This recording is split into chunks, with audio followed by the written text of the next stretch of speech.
Un meilleur traitement salarial a été réclamé par les centrales syndicales ivoiriennes lors de la récente fête du travail. Eh bien, nous en parlons à présent avec vous. 1er mai, qu'on associe très souvent à revendication. La tradition, André, on n'a pas dérogé à la règle. Non, pas du tout, puisque c'est toujours Je ne peux pas dire la tradition était respectée. a Voilà, été respecté. Ouais.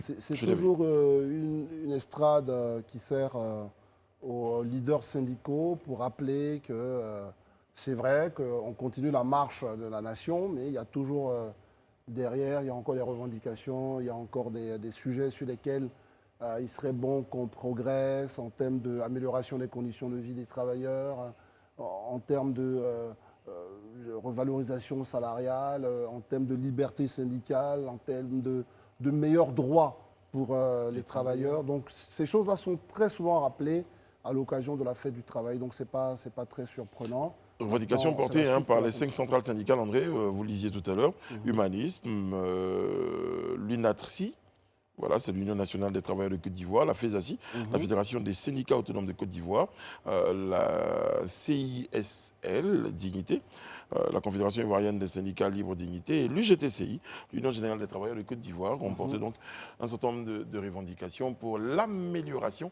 des conditions du travailleur ivoirien et tout ça.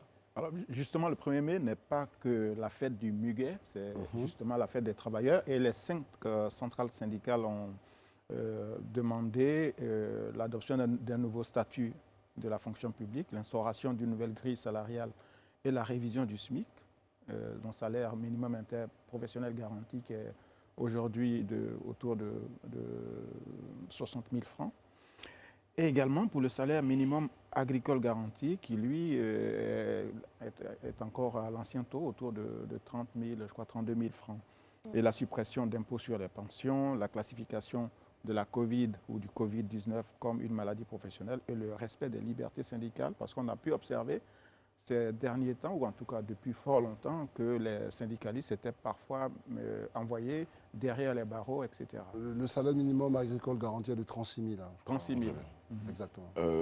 Réna, vous avez l'impression que la condition globale du travailleur en Côte d'Ivoire a évolué? Bah, en tout cas, quand on regarde un peu les chiffres, notamment quand on va comparer le SMAG et le SMIG, c'est clair que le SMIC, lui, évolue, mais le SMAC, non. Quand il est resté à stagner, alors que finalement, ce n'est pas une sous-profession, on a envie de dire. Après, le président Alassane, dans sa réponse, va expliquer que c'est conditionné, en tout cas, par des conditions d'exportation, etc. Mais c'est clair Mais que c'était ça une réponse devrait être en revalorisé. 2018. C'est clair que ça devrait être revalorisé parce qu'on sait qu'aujourd'hui, on parle énormément des conditions de travail et de vie du secteur agricole, des agriculteurs, de leurs familles, etc. Donc c'est quelque chose qui prendrait vraiment tout son sens. Au moins faire l'effort d'une petite revalorisation pour qu'on sache au moins qu'on est en train de faire, on est en train de faire avancer la chose, la Oui. question.